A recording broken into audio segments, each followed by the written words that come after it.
Hey folks, this is Ryan with RBT. Just want to review with you some of the woodworking uh, tools and techniques needed to make your own vape. I apologize that I'm no longer with a shop or in a shop where I could show you, but I can certainly speak to the things that aren't here.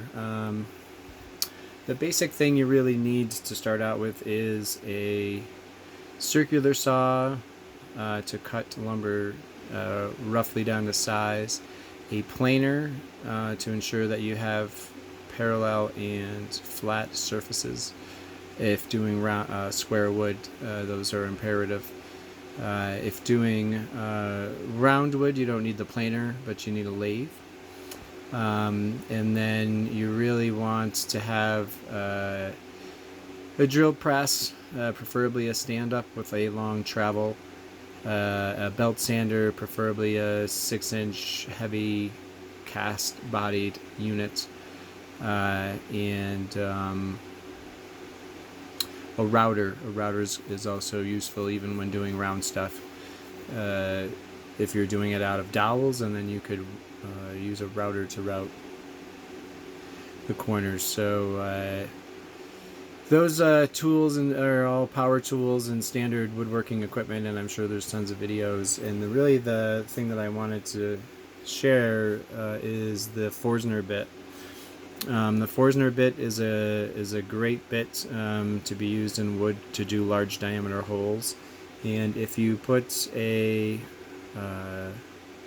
your larger hole in first, say the counter bore on the top of Milana, then when you come in with your second drill, it should self-center in the hole that was drilled by the first one on that point, drive point.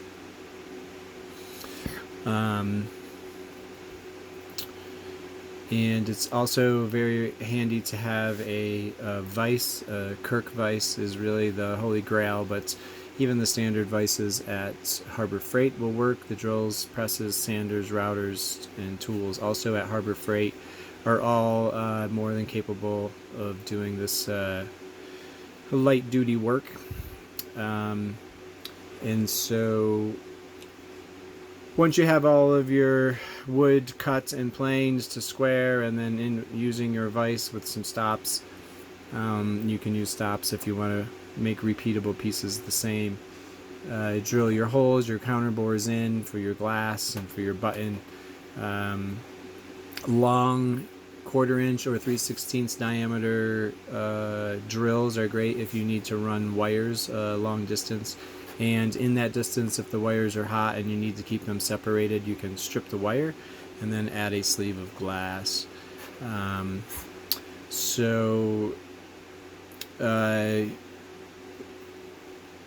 You can route corners and then finish sand the entire body. You don't necessarily need a belt sander. You can hand sand and do a lot even with a Dremel and simple tools.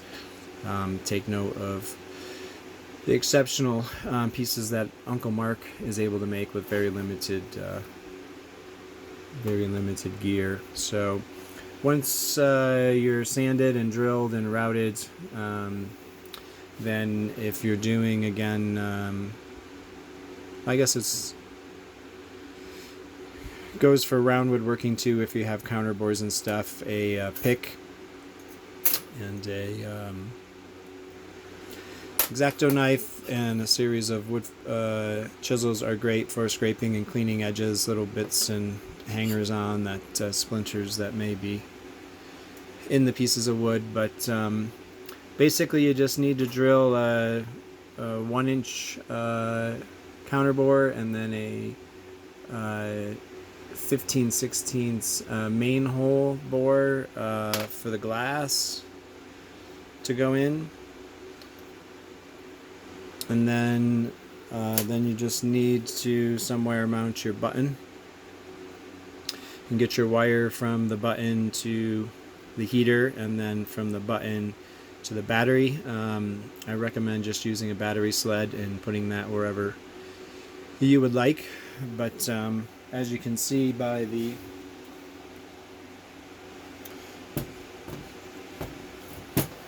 desktop Milana here, we have, you just put the button somewhere, put the glass joint somewhere, bring the wires through,